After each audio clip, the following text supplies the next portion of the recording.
I bow to all the Sahajogis of the world.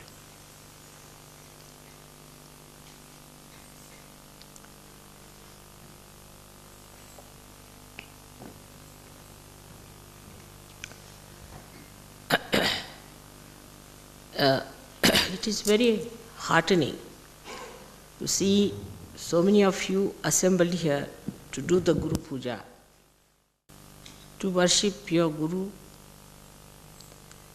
in person is regarded as the highest blessing. But in my case,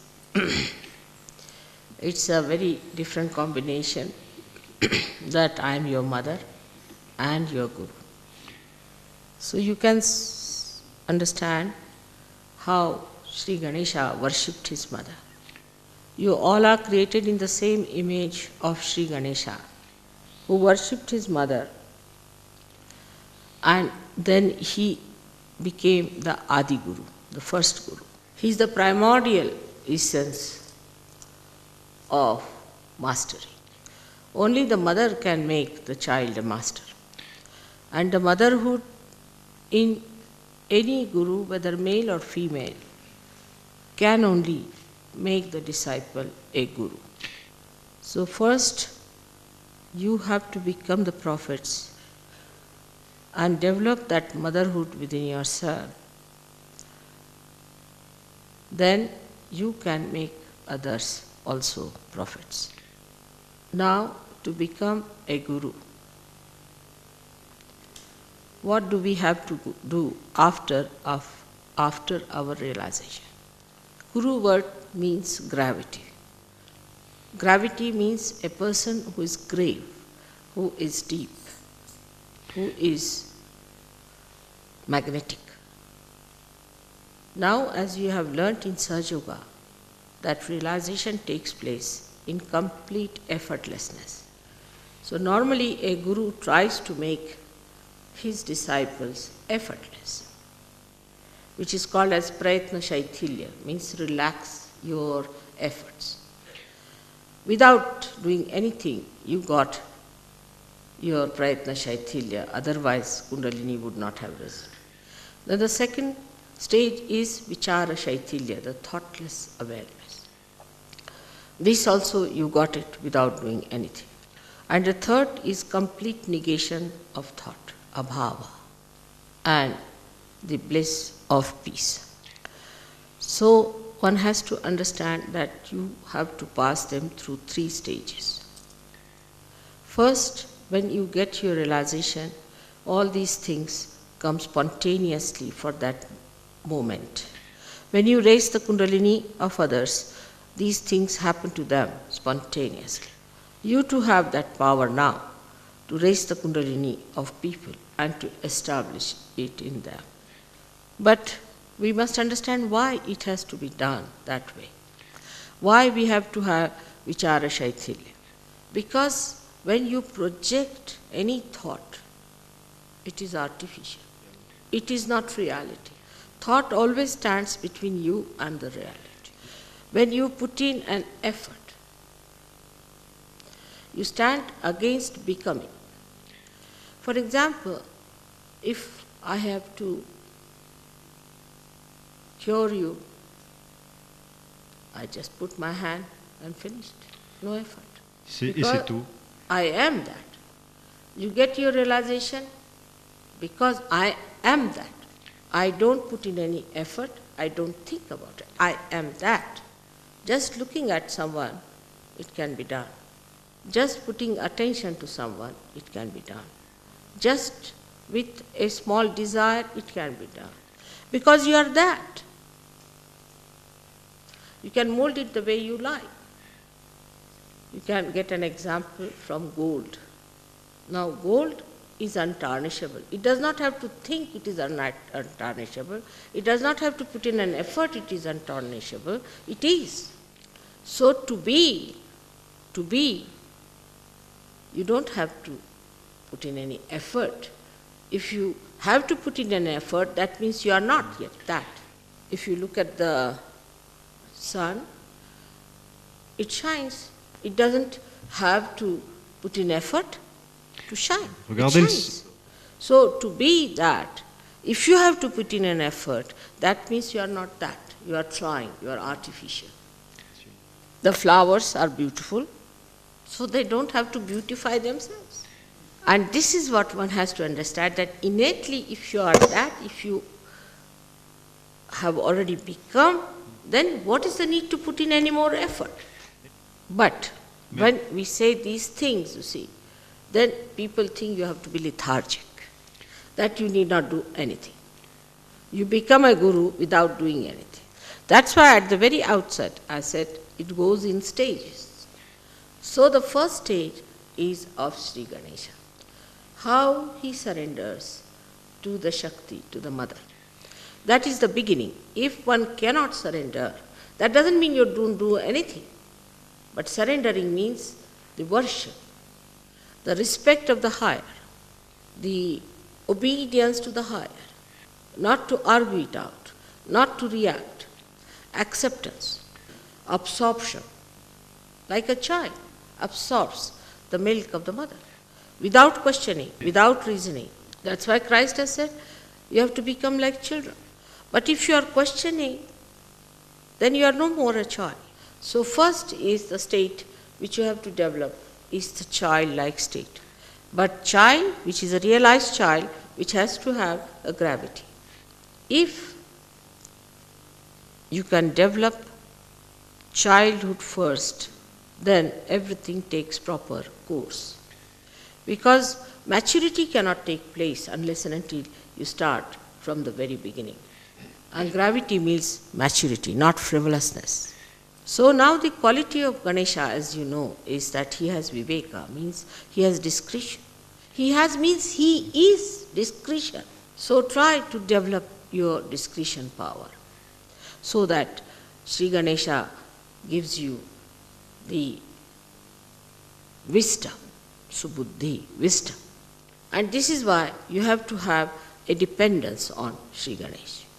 So at this point, you have to make a negation of efforts. Like whatever are efforts anti-Ganesha or anti-innocence must be negated. So negation of effort is to be achieved by negating whatever is the effort, means the effort of negation. So in the beginning you will not be effortless. You will have to put in effort for that. Like Christ has said, thou shalt not have adulterous eyes. So how do you make your eyes innocent? In Sahaja Yoga we have a method by which we try to distract our eyes from effort that makes it adulterous. Like we try to put our attention, our eyes on the Mother Earth, on the grass, on the trees. So the avoiding of the effort itself is effort. So those people who have come now recently have to understand also that they have to put in all kinds of efforts to stop the efforts. For example, some people are used to very comfortable life. They may talk of all kind of renunciation. When it comes to comfort, they want to have comfort. Such people should try to get out of the habit of comfort. Sleep on the ground, sleep on the Mother Earth. Some people have an attention which is all the time looking this side, that side, cannot see to one point. So fix your attention. So gradually you will find, you will discipline yourself.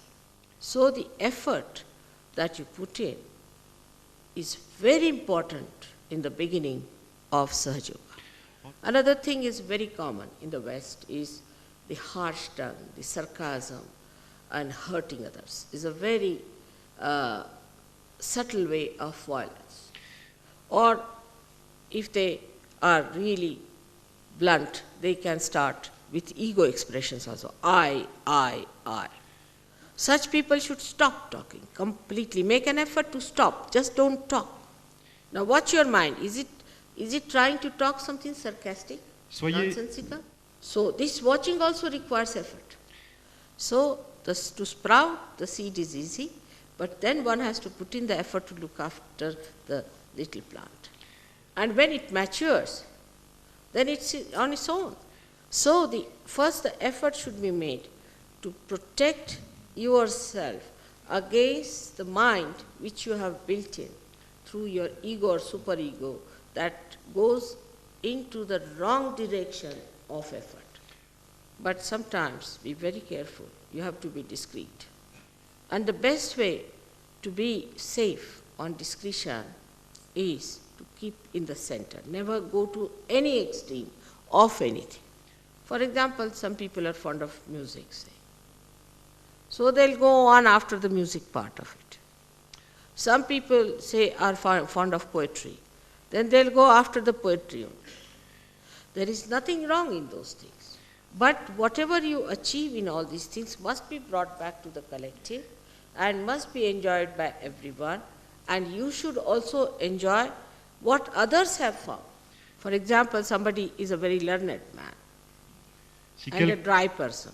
So he has to make an effort to make himself sweet. So try to neutralize your extreme nature by coming in the center. And the best way to say is, I like everything. The way you keep me, I am happy in that state.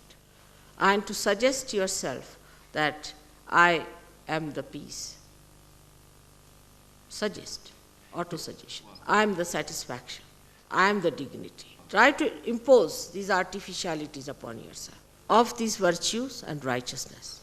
And then ask yourself, if I am dignified, how can I do such a thing? Ask yourself. You judge yourself with those. For example, somebody is a miserly person and he says, oh, you must be generous. Then you call him a hypocrite. But supposing the miserly, you see, questions himself, then he is not a hypocrite. So when you put all these artificial so-called values upon yourself, sort of a goal, and then try to achieve that goal through your own effort, then you become that. So automatically you criticize yourself and you don't criticize others. And you know what's wrong with you. Because what's the use of knowing what's wrong with others? It is like England trying to improve the conditions in India and India trying to improve the conditions in England. But in this also, human brain has an escape. When they want to criticize themselves, they find a pouch called the left Vishuddhi and become settled there. The more cunning you are, the more clever you are, the worse is the left Vishuddhi. Then you put everything there, settle down nicely to stagnate, to get all kinds of filth in it, and to be settled with yourself nicely. It's like any lousy housewife. She takes all the dirt of the house and all that and piles up into a room, locks it up, and thinks, oh, she has been very efficient. You have to face it and you have to correct it and see to it. And that's how you become powerful. Because if your machinery is out of gear, what's the use of improving somebody else's machinery? And when your machinery is out of gear, you put it in a lock and key and lock it up and say, now it's all right. Or you blame somebody because of this, because of that, something else other than. Thank God to Sahaja Yoga today that you all have got realization. So I don't have to do all that cleaning. You can do yourself. So in short, you become your own guru to begin with. You try to tell yourself, separate yourself from yourself and say, hello, sir, how are you now? Come along. But in Sahaja Yoga, you see, people suddenly assume, you see, a big sort of ego nonsense, and they think they are big gurus, you see, big great people, avadutas, you see, like that. And if you ask them, they say, Mother, I loved you very much. So they think if they loved me, then it is my duty that I should really keep you clean. That's not the attitude of a guru. What guru does is to purify himself and others and give those flowers to the deity. Till you all become gurus, I am your guru. But once you become the guru, then I become your deity. Till they are not yet gurus, I am their guru, till they reach that state. Once they become the guru, then I am their deity. Like all the gurus, we can say Muhammad Sahib, he talked of Allahu Akbar, he talked of the Holy Ghost, he talked of the resurrection, because he was a guru. And whatever he had to say, he said it with full confidence, pointing out towards the point where he looks or where he gets his guidance from. Like Moses, like Christ also put his two fingers denoting his Father. So, till you become your own guru, you have to put in effort in the beginning. Then gradually you can achieve it effortlessly. Effortlessness is not to be certified, but you can verify it. A person who is discreet, in his presence others become discreet.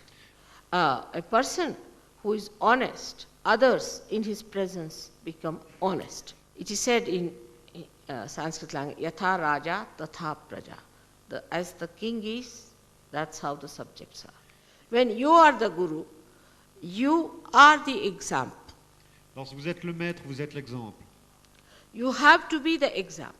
Now, I have seen people who are gurus, who call themselves gurus in different varieties and different type of lives, like professors, teachers, you can call them, not spiritual gurus. They too, when they try to follow a mundane type of life, not of something exceptional, then their disciples lose faith in them. Even political leaders, when supposing a political leader is licentious, he has weaknesses, then the people who try to follow him have no respect. So they too have to have a personal character, a personal value system. So what about the spiritual gurus then? They have to be excellent people.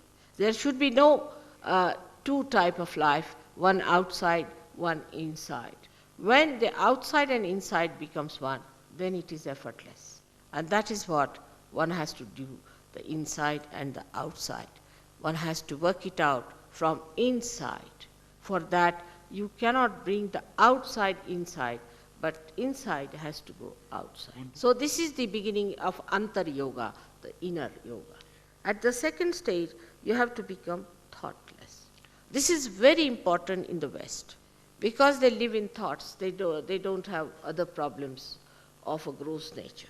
For example, they are brought up in such a way that they are frightened of law. They are brought up this way, they'll keep all their carpets clean, everything clean, you see, very particular about keeping every place clean. All the gross things they keep clean. And then when they try to adjust themselves, they adjust within. Outwardly they are gentlemanly, but inside, in their thought, they are not clean. In their behavior, they are not clean, their eyes are not clean. It's poison inside, and they like that poison to be taken out. Sometimes it comes out as sarcasm. It comes out as their sinister acts of aggression on other countries. They may plan out the complete destruction of the world, and they don't think there's anything wrong in it, because it's an ideology for which is a thought they are fighting for. As long as there is an ideology, there's a thought, there's some sort of a sublime talk, then they can do what they like. This filth is very sophisticated. Like the people who don't take their baths can use some artificial things to get a fragrance. Inside has to be clean. And that's why first the efforts are to be made to have good thoughts. Watch your mind. How does it think about others? I would say racialism is one of the diseases of the same thing. I have seen people who are very well placed, sophisticated, wear immaculate dresses. When it comes to a person from a developing country or from, say, another color complexion, they come out with a remark. Even if they are Sahajogis, I have seen that. I am saying this for the Sahajogis and not for others. That suddenly that dead stuff which we call as dead becomes alive. So the mind is dirty, full of lust, greed, and anger, jealousy. And that's why we have to be very, very careful. Those people have become sophisticated, their weaknesses have also become sophisticated. And that's why jealousy is a common disease. Like the other day, I asked someone why the father is angry with the son and with his own brother. So the answer was because the brother is looking after the son in London. Normally, any person should be thankful that somebody is looking after my son in my absence. But the fellow is jealous because of possessiveness. And the possessiveness comes out of insecurity. And insecurity comes within us because we make others insecure. There are many reasons for insecurity, but one of them is because we are ugly and we see that ugliness in others. Now, this inside filth has to be taken out with greater effort than the outside filth. Yeah. That inside filth you can watch and see within yourself. Some people try to dominate others, to tell them things, just for the bossiness of it. Now watch out. First of all, have you bossed yourself enough? Have you mastered yourself enough? Are you master of your own, or you are still lacking in that? Those who have not mastered themselves want to have others to master them. But the one who is the master of oneself need not master anyone. He becomes the master.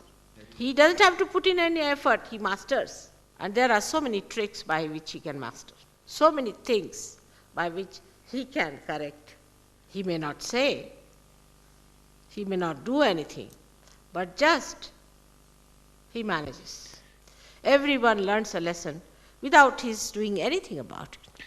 But they know that somebody is a master of masters. Maybe such a person will be very unassuming, simple, innocent looking. But that's Mahamaya. That's the illusion. So the person who is that power doesn't want to show it outside. On the contrary, it shows in such a way that people know it. I mean, the way things happen in life, we start understanding that we don't have to put up any show. Someone knows everything. When we have someone like that, try to follow. So in the third stage, the effort should be to follow your Guru, who is a Sadguru. Now, that one becomes the one, a pattern which you have to follow. But in this also, Sahajogis can be very superficial. One of the Sahajogis used to wear a shawl in a particular way. So I sent him some other Sahajogis that he will try to help them. He can be their Guru. They all started wearing shawl the same way. It's not outside. You have to follow the inside. So when you become the Guru, become the Guru. You become. It's such a short method, just to become. Now if you face yourself, you'll know that there are still some steps you have to cross to become. Even now when I'm lecturing to you, you are thinking of others. Oh, mother is talking about him. Not about yourself. That is how one has to take it inside, the absorption from your Guru, that you have to see yourself. Now, that is very important if we have to become the prophets who will make others prophets. Now the higher stage is that your Guru becomes a deity. Where you say Guru Brahma, Guru Vishnu, Guru Devo, Maheshwara. They go up to that point, but nobody says Guru is Devi.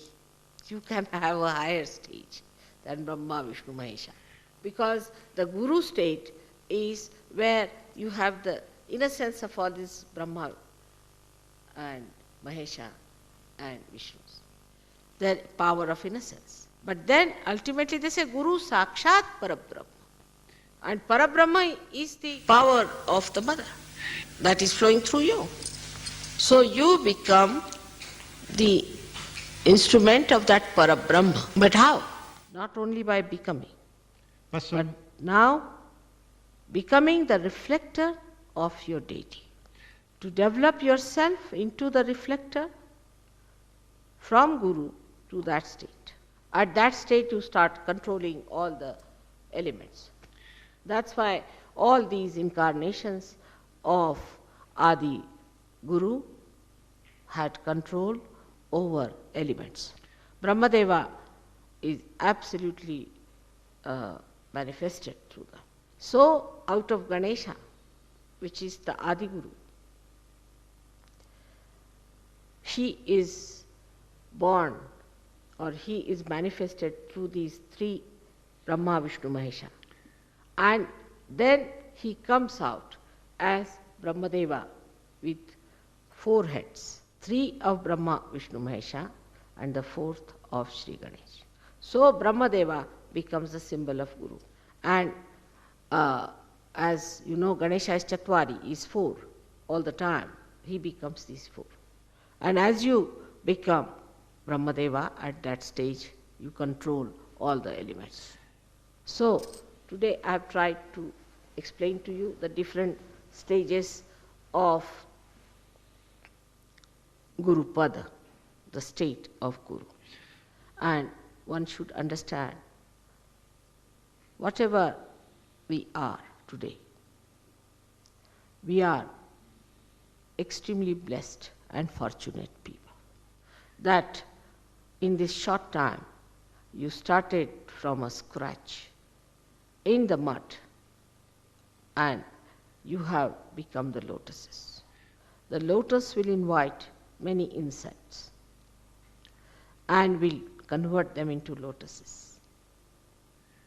Madhukara, they call it Madhukara. The ones who are selecting the madhu, the nectar, the honey. When they get the nectar, they become themselves the lotuses. The whole dirty, filthy pond is covered with those lotus flowers. And one lotus, who is the Guru, grows higher and then is given to the goddess on which she resides. She resides in the heart on the platform, beautiful platform that this lotus has created. But to bear her on your heart, you have to have a heart. There are so many qualities of a Guru, which I have told you. All the best qualities, the 12 qualities of all the sides should be completely manifested in a Guru. And the owner of those qualities is Shiva. So that is how the essence of Shiva, out of Brahma, Vishnu, Mahesha, the Mahesha's qualities should shine through you. The Vishnu's qualities of dharma, first you have to make an effort to be dharmic, to be balanced. Then you ascend. Then you become one with the Virata. And then you can give dharma to others. Yes. So one has to know that stage by stage it happens to you and you do not become a hypocrite. But you become real. And the reality is shown by its own being. That is how you become. So understand the reality within yourself, face it, solve it. But mostly I have seen when I tell anybody, no mother, I am not like that. No mother, I didn't say like that. That is not true. Some such people would like to sit in front or sort of try to show off or anything. But that's not important. What is important? How much you know yourself. It is self-realization. Once you develop that, then you know the others in the real way. And then the enjoyment is complete. Like a bee will never go to an artificial flower. But human beings have to become the bee. The Guru does not need to say that he is the Guru. Today I bless you.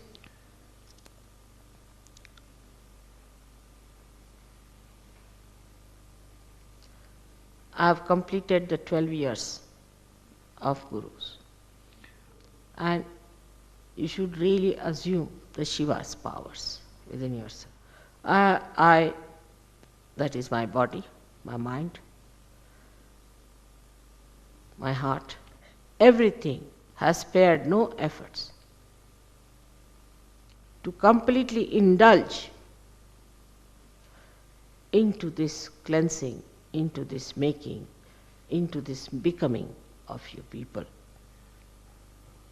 I request you now that please do not waste my efforts. Look at yourself, help yourself, and Aidez-vous. try to rise higher and higher, Yes. to become yourself. When you become yourself, then you become the Guru. And once you become the Guru, you become Brahmadeva, Mahesha and Vishnu.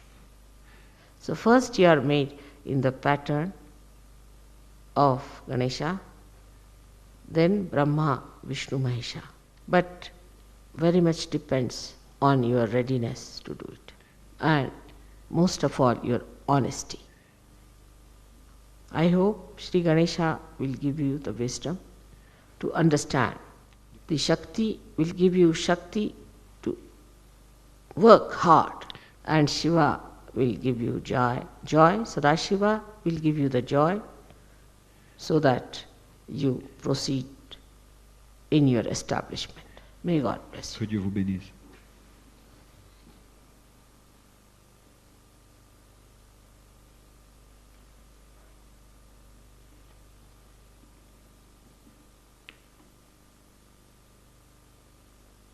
May God bless you all.